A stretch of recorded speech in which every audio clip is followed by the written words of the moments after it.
Break के बाद खुशामदीद नाज़रीन, मौजूदा सियासी सूरत हाल के जिसमें मौलाना को मनाने के लिए ये दूसरा हरबा आजमाया गया। पहले गए सदर आसिफ अली जरदारी साहब, अब शहबाज शरीफ साहब, लेकिन बात ये की गई कि खैरियत दरियाफ्त करने गए हैं। अब वफाकी वज़रा भी साथ मौजूद थे। पहले पाकिस्तान पीपल्स पार्टी से बात हुई, फिर पाकिस्तान तहरीक इंसाफ के सामने मुतालिबात रखे, अब पाकिस्तान मुस्लिम लीग नून चली गई। क्या ये पैचअप जो है ये किसी तरफ हो पाएगा? सियासी मंजरनामे और बिलखुसूस मुआशी मंजरनामे पर बात करेंगे। वफाकी वज़ीर बहरी अमूर कैसर अहमद शेख साहब ने हमें ज्वाइन किया है। शेख साहब बहुत शुक्रिया आपके वक्त का। शेख साहब, मौलाना की नाराज़गी को दूर करने के लिए हुकूमत किस हद तक मुतहर्रिक है? और फ़र्ज़ कर लें कि मौलाना अपना वज़न आपके पलड़े में डाल देते हैं, क्या फ़ायदा होगा उससे? बिस्मिल्लाहिर्रहमानिर्रहीम। यासिर, जैसे आपको पता है कि मौलाना हमारे पीडीएम के सरबराह थे। वो पीडीएम को काफ़ी अरसा चलाते रहे और मिल के हम तमाम पार्टियां, ख़ासकर पीएमएलएन उनके साथ रही और बहुत दोनों का इसमें इत्तेहाद भी था और बड़ा अरसा जो एक दूसरे से मशवरा भी करते रहे और इत्तेहाद के साथ ही जो कुछ इलेक्शन से पहले जो कुछ भी तहरीक चली, जो भी मामलात थे। तो अब बात यह है कि मौलाना साहब तो क्योंकि हमारे तल्लुकात हैं, बहुत करीबी तल्लुकात हैं। मौलाना साहब एक बड़े अच्छे सियासतदान हैं और उनके यहाँ पहले आसिफ जरदारी साहब गए, पीपल पार्टी के भी वो लीडर है। तो हम भी उनके पास गाए बगाए मशवरा तो करते रहते हैं और आज ख़ुद वज़ीर आज़म साहब उनके घर गए हैं उनसे मिलने के लिए। एक बहुत बड़ी मैं समझता हूँ कि इनिशिएटिव है, क्योंकि वाकई हर पार्टी को इस वक्त सेनेट में और कौमी असम्बली में अपने साथियों की ज़रूरत है।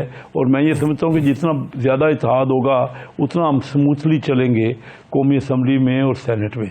और मौलाना साहब की ज़रूरत से तो इनकार, उनके अहमियत से तो इनकार नहीं किया जा सकता। तो इसलिए मैं समझता हूँ कि बहुत अच्छी मूवमेंट है।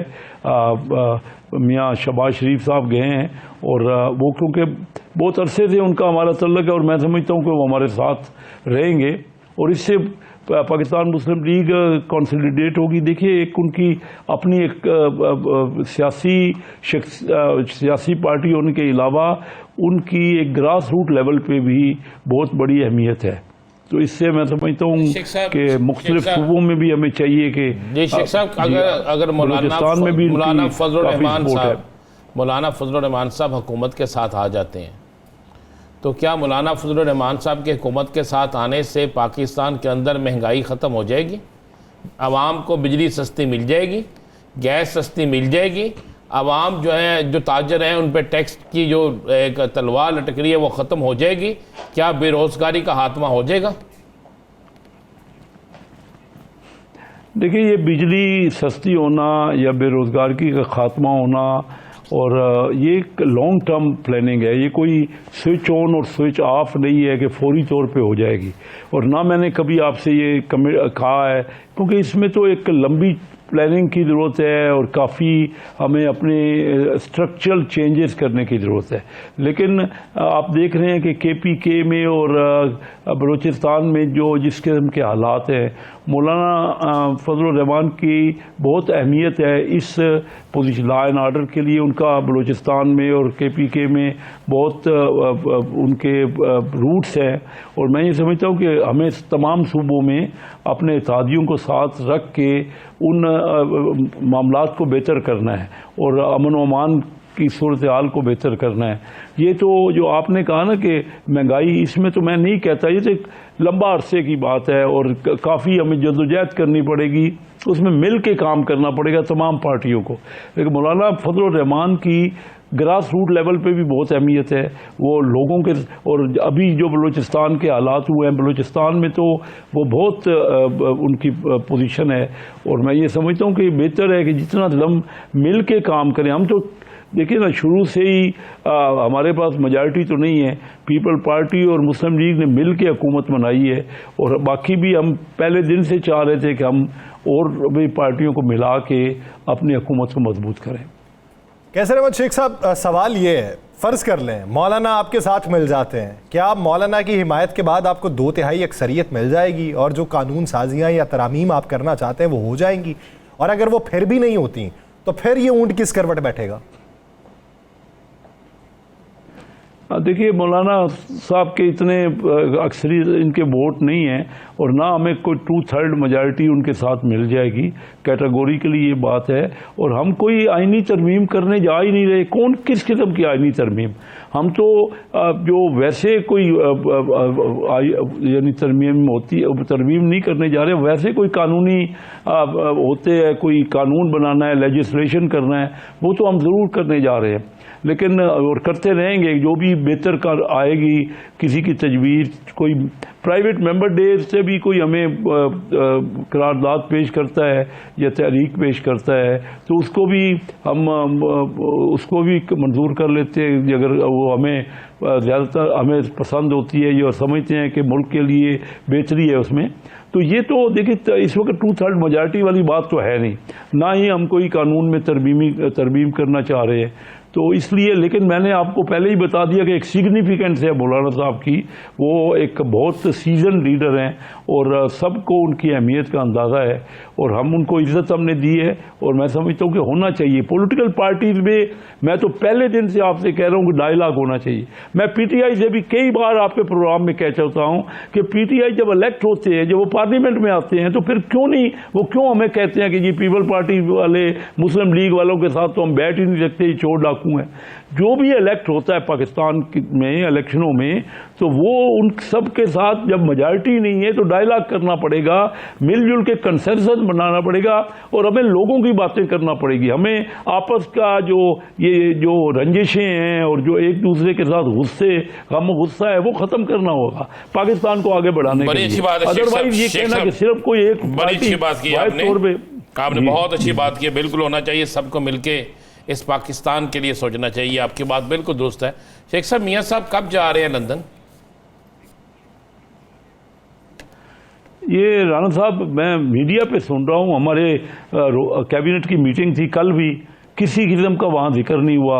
इससे पहले मंगल को, यानी पिछले 4 दिनों में 2 बार कैबिनेट की मीटिंग हुई है, उसमें कोई किसी किस्म की ये जिक्र कि मियाँ साहब कहीं जा रहे हैं या कोई पीटीआई का उनका आम मीडिया पे कहते हैं कि खान साहब को हम एलिमिनेट करवा रहे हैं या उनके खिलाफ कोई एक्शन कर रहे हैं, ऐसी बातें हम कैबिनेट में तो नहीं होती। कैबिनेट में तो हम लोगों की, जैसे आपने कहा कि लोग परेशान हैं, बेरोज़गारी है, यहाँ महंगाई है, बिजली के नर्ख ज़्यादा हैं, अपनी जो परचेजिंग पावर है बहुत कम है, लोग अपनी तनख्वाह से बिजली के बिल और स्कूल की फीसें नहीं दे पा रहे। हमारी सारी तवज्जो तो लोगों के मसाइल की तरफ है और कैसे महंगाई दूर हो, कैसे हम इकानमी को बेहतर करें और हमारे जो टारगेट्स है वो उसको अचीव करें। यकीन जानिए कि मैं कैबिनेट में बैठा हूँ, कोई किसी किस्म की और सियासी बात उसमें कैबिनेट में नहीं होती।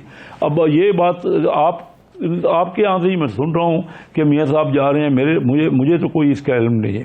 नहीं, ये बात किसी ने छेड़ी भी नहीं, किसी ने सवाल भी नहीं किया, सबने इस पे खामोशी इख्तियार रखी है। या अगर ठीक है, अगर चल रही है यहाँ पे, तो उधर से डिनायल आ जाना चाहिए था।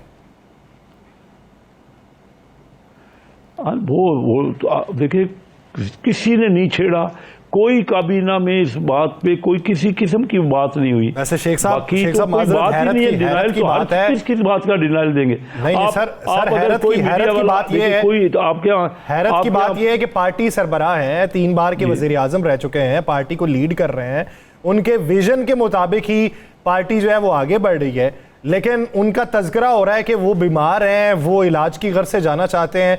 और ये बड़ी हैरत की बात है कि वहां पे किसी ने तज़किरा ही नहीं किया, मियाँ साहब का पूछना ही नहीं चाहा कि वो जा रहे हैं या नहीं जा रहे। देखिए, ये आप बता देना, मुख्तलिफ मीडिया पे बात हो, कोई सोर्स तो बता देना कि कहाँ से बात आई, कैसे। मीडिया के मियाँ साहब के खिलाफ तो आप आज पहली बार तो नहीं बात कर रहे, उनके बारे में तो लेकिन तरतीब मुस्लिम लीग नून की हुकूमत है। शेख साहब, मुस्लिम लीग नून की हुकूमत है। कल मियाँ जवेद लतीफ साहब ने इसकी तस्दीक की है प्रोग्राम में कि मियाँ साहब जा रहे हैं। मियाँ जवेद लतीफ साहब ने आपके एग्जीक्यूटिव काउंसिल के मेंबर हैं, उन्होंने तस्दीक की है, नंबर 1। नंबर 2, अभी तक तो किसी की तरफ से तरदीद भी नहीं आई ना। अभी तक मुस्लिम लीग नून की तरफ से या मियाँ साहब के किसी तर्जमान की तरफ से तरदीद आ जाए कि वो नहीं जा रहे, तो फिर मामला खत्म हो जाता है। राणा रहीम साहब किस बात का रोज कोई बात, हर एक की तरजीह ही करते रहे। यानी हुकूमत का अब ये काम रह गया कि कोई मीडिया वाला कोई बात कर दे, कोई पर्सन। हमारे यहाँ तो 40-50 या उससे ज़्यादा चैनल होंगे, पता नहीं कितने चैनल हैं, आपको ज़्यादा बेहतर पता है। कोई भी चैनल पे कोई या अखबार में किसी में कोई बात आ जाए और हुकूमत का काम है उसकी तरजीह, यानी अपने काम को छोड़ के लोगों के बारे में जो सोच रहे हैं उसको ख़त्म करके हम तरजीहें करते रहे। आप यही समझते हैं कि ये बेहतर हुकूमत है?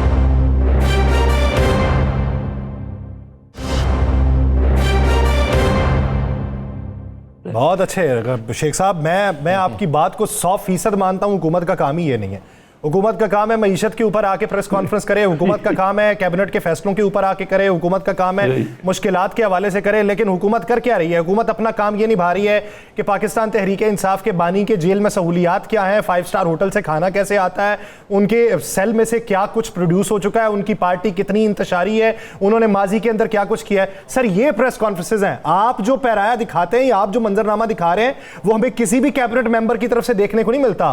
हाँ, शाजो नाजिर है कोई प्रेस कॉन्फ्रेंस कर जाए कोई आके।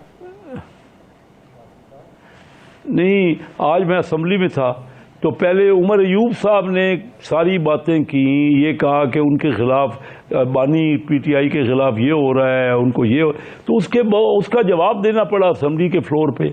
हमारी तरफ से ये बात शुरू नहीं की। आपका जवाब भी इतना था सारा दिन सर, जवाब भी ऐसा था कि स्पीकर को खुद वो जुमला एक्सपंज करना पड़ा है। सर शेख साहब, मुझे ना कोई एक दिन ऐसा बता दे जहां जिस दिन बानी तहरीक इंसाफ के खिलाफ, असेंबली नहीं मैं कह रहा, असेंबली में नहीं कह रहा, पार्लियामेंट में नहीं कह रहा, बानी तहरीक इंसाफ के खिलाफ आपकी जमात प्रेस कॉन्फ्रेंस नहीं करती। कोई एक दिन बता दे मुझे।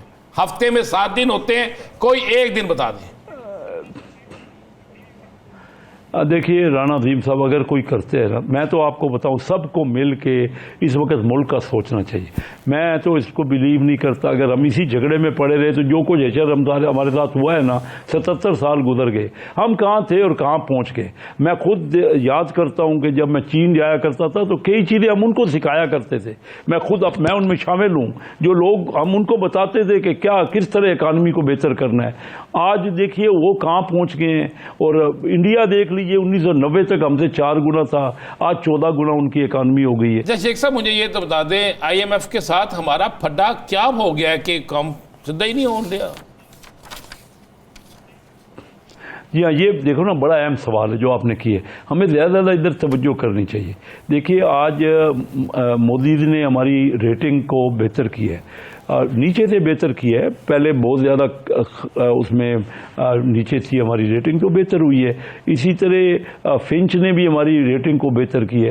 देखिए स्टाफ लेवल तो हो गया मुआहदा, अब उनकी कोई कंडीशंस ऐसी हैं जो कि फाइनेंस मिनिस्टर भी बता रहे हैं कि वो चाह रहे हैं कि हम अपने जो हमने कमिटमेंट की हैं कि और भी दूसरे हमारे दोस्त ममालिक से भी कोई फंडिंग हमें मिलेगी, उसकी उस तरफ पूरी दिन रात कोशिश हो रही। कोशिश इधर हो रही है, फाइनेंस मिनिस्टर से मैं बड़ा करीब हूँ और मैं उनका बड़ा मद्दाह हूँ। उन्होंने बहुत सही तरह पाकिस्तान की इस गिरती हुई मईशत को हमारे वज़ीर आज़म साहब की गाइडेंस में उन्होंने संभाला है। और पहली बार है वैसे, हम डिफॉल्ट हो रहे हैं, तो सारी दुनिया को पता है। वैसे शेख साहब, पहली बार है कि आप किसी नॉन इलेक्टेड पर्सन के मद्दाह हुए हैं। पहले तो आप तनकीद का निशाना बनाते थे, चाहे वो इसहाक डार साहब हो, मिफ्ता इस्माइल साहब हो, आपके अपने ही लोग गए हैं इधर से। नहीं, मैं अब भी इस बात को समझता हूँ कि कोई भी जो है पार्टियों को चाहिए कि कोई अगर वो जिसको इकोनॉमिक एक्सपर्ट समझते हैं उनको अपने साथ मिला के इलेक्ट करवाएं। मैं अभी भी यही समझता हूँ। लेकिन बात यह है कि हमारे पास जो कुछ हो रहा है, मैं उसकी बात कर रहा हूँ, मईशत को उन्होंने संभाला है। मैं उनकी मैनेजमेंट का, क्योंकि मैं खुद इकोनॉमिक साइड का हूँ, मैं देख रहा हूँ कि उन्होंने बड़ी मेहनत की है। मैं उस अपने असूल को नहीं छोड़ रहा। मैं समझता हूँ कि कौमी असम्बली का मेंबर सबसे अच्छा उसको होना चाहिए और पार्टियों को चाहिए कि ऐसे मेंबरों को इलेक्ट करवाएं, ना कि बाहर से अच्छा शेख साहब, आखिरी सवाल सर, आखिरी सवाल। आप कहते हैं कि जी आप मद्दाह हैं, उन्होंने बहुत अच्छे तरीके से मईशत को संभाला है। क्या इसमें हकायक हैं कि इस साल सबसे कम सरमायाकारी पाकिस्तान में हुई? जी, हम पाकिस्तान में सरमायाकारी कम नहीं हुई, लेकिन बड़ी नहीं है, इसमें कोई शक नहीं है। देखिए हमारी सरमायाकारी जो है ना, इस बार $2 अरब हुई है, लेकिन कुछ भी नहीं है। ये सरमायाकारी की बहुत ज़्यादा ज़रूरत है। और ख़ासकर अभी हमें ओपनिंग अप की, हमने खोला है ना, स्टेट बैंक ने पीछे तो इंपोर्ट को बिल्कुल कर्टेल किया हुआ था, सख्तियां लगाई हुई थी। अब उन्होंने और लोगों के जो डिविडेंड थे, जो बाहर की कंपनियां यहाँ काम कर रही हैं, उनका डिविडेंड बाहर जाने की इजाज़त नहीं थी। ये जून तक उस साल में $2 बिलियन का वो अपना प्रॉफिट बाहर लेके गए और इससे ओपनिंग अप हुई है। इसी की वजह से IMF ने हमें स्टाफ लेवल मुआहदा किया और $7 अरब वो 3 साल के लिए देंगे।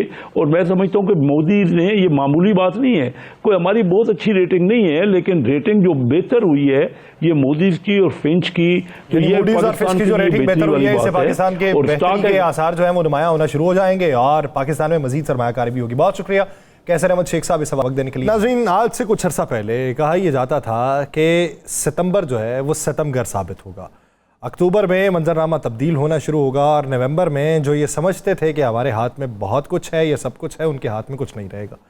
अब रफ्ता रफ्ता वक्त गुजरता चला जा रहा है। वो जो माजी के रकीब थे वो हलीफ बने, हलीफ भी रकीब बने, रकीबों को फिर हलीफ बनाने की तगोदो है। लेकिन इस सारे घनचक्कर में अभी तक की जो सियासत दिखाई देती है वो किसके हक में है? क्या आवाम के हक में है? क्या मुआश के हक में है? या बैनुल-अक़वामी मंजरनामे के हक में है? हमारे तशख़्ख़ुस के हक में है? हमारे मुस्तक़बिल के हक में है? इसी पे बात करेंगे। सीनियर सियासतदान पाकिस्तान के मोहम्मद अली दुरानी साहब, उन्होंने हमें ज्वाइन किया है। दुरानी साहब, बहुत शुक्रिया आपके वक्त का।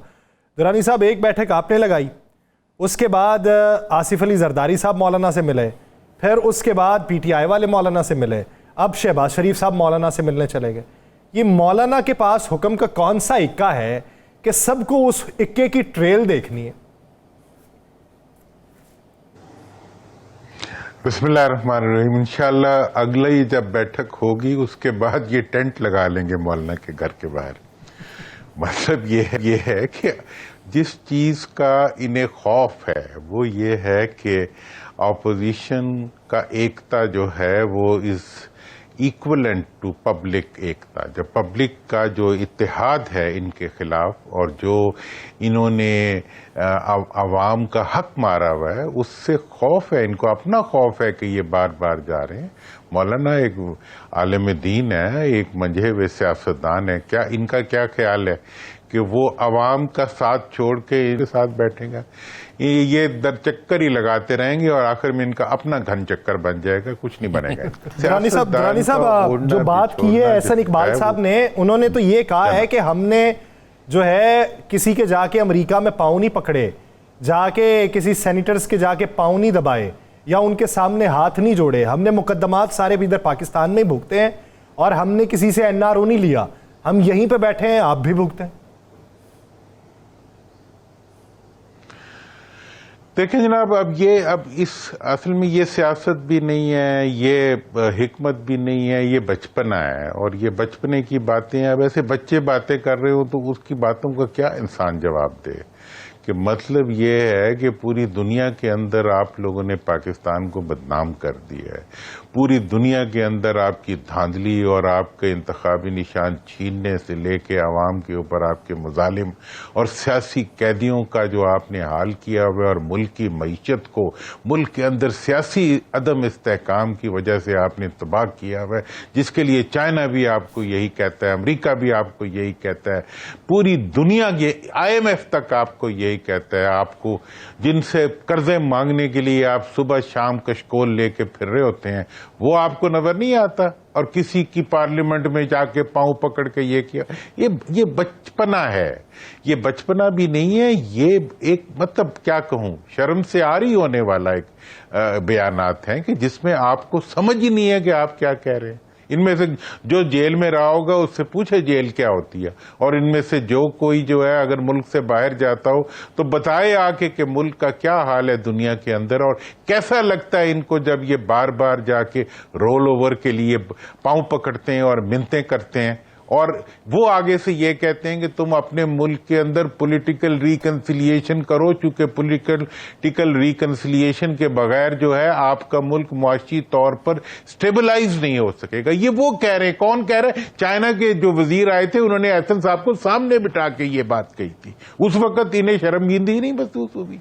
मतलब कभी अदालतों पे हमला कर देते हैं, कभी जो है अपने अपने मतलब मुल्क के इदारों को आवाम से लड़ाने की कोशिश करते हैं। एक दहशतगर्दी का चैलेंज हमारे बच्चे जाने दे रहे हैं और इनको मजाक सूझ रहे हैं।